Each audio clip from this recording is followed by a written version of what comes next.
अभी टीचिंग के बारे में सारा जो इसके लिए प्रिपरेशन करना था वो सारा कंप्लीट है। और अभी हमने सारे एजेंसीज़ के साथ वहाँ साइट पर जाके हमने रिव्यू किया। उसमें कोई कमी पेशी तो नहीं रह गई है। तो हमारे हिसाब से हर एक चीज़ बिल्कुल कंप्लीट है। और जिन जिन को जो पासिस इशू करने हैं वो कई तरह के पासिस हैं। एक तो मीडिया के लिए अलग पास है, फिर वीवीआईपी के लिए अलग पास है, फिर जनरल पब्लिक के लिए कोई रजिस्ट्रेशन या पास की ज़रूरत नहीं है। मगर जो फॉरेनर्स हैं, कोई भी फॉरेनर होगा उनको अपना पासपोर्ट साथ लेके आना है, उसका चेकिंग होगा और उन्हीं को अंदर अलाउ होगा। और उनको डिजिग्नेटेड प्लेस है, सारे जो फॉरेनर्स हैं एक ही जगह में एक एनक्लोजर में उनको हम रखेंगे। बाकी सबको मास्क लगाने की भी कोई ऐसा हमें इंस्ट्रक्शन नहीं मिला अभी तक। मेरे ख्याल में मास्क अगर लगाएं तो अच्छा है, बहुत लोग जमा हो जाते हैं, मगर वो कोई कंपलसरी नहीं है। बाकी और सारा तकरीबन सारा ये जो करना है वो कंप्लीट है।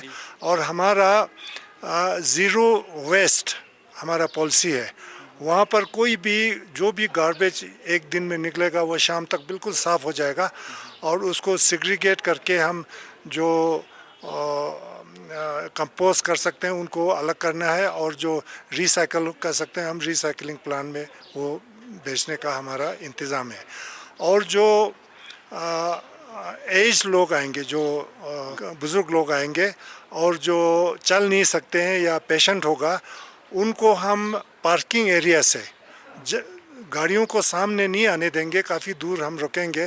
तो 3 डिजिग्नेटेड पार्किंग प्लेसेस है, वहाँ पर हमारे वॉलंटियर्स बैठा होगा, तो उनको अपने गाड़ी में बिठा के टीचिंग के बिल्कुल पास में लाएंगे। और वहाँ से हमारे वॉलंटियर जिसका जो व्हील चेयर पर होगा या कुछ जिसको मदद की ज़रूरत होगी, उनके लिए भी डिजिग्नेटेड प्लेस है, वहीं पर पहुँचाएंगे, तो उनको भी कोई तकलीफ़ नहीं होगा। और शाम को भी जब वापस जाएंगे, जहाँ उन्होंने गाड़ी रखा होगा या पार्किंग प्लेस होगा, वहाँ तक हम हमारे वॉलंटियर्स उनको गाड़ी में या एम्बुलेंस में वहाँ तक छोड़ देंगे। हमारा एक तो लद्दाख बुद्धिस्ट एसोसिएशन और लद्दाख गोम्पा एसोसिएशन, ये मेनली हम ऑर्गेनाइज़ करते हैं। बाकी जो एनजीओस होंगे या हमारे सोसाइटी के दूसरे मेंबर्स होंगे, जैसे यूथ विंग के मेंबर्स हैं, वुमेन विंग के मेंबर्स हैं, वो तो हमारे एलबीए का एक अंग है वो। बाकी भी हमने बहुत सारे एनजीओस को हमने इसमें इन्वॉल्व किया है, जो कि अलग अलग काम हमने उनको सौंपा है। तो इस तरह से जो भी नज़दीक के जो गांव है उनको भी हमने काम दिया है। जैसे जहाँ खाना पकाना होगा, जहाँ चाय बनाना होगा और लोगों को सर्व करना होगा, वो भी हमने यहाँ के लोकल लोगों को, उनके वॉलंटियर्स को हमने ये काम दिया हुआ है। संख्या हमारा अंदाज़ा है अराउंड 30,000 तो होना चाहिए, होगा शायद। काला चक्र के जब यहाँ पर हुआ था तो उससे ज़्यादा संख्या में आए थे। इस बार हम 30 और 35 के दरमियान हम सोच रहे हैं कि क्योंकि आजकल सबके पास गाड़ी है तो ट्रांसपोर्टेशन का कोई प्रॉब्लम नहीं है, तो लोग ज़्यादा भी आएंगे।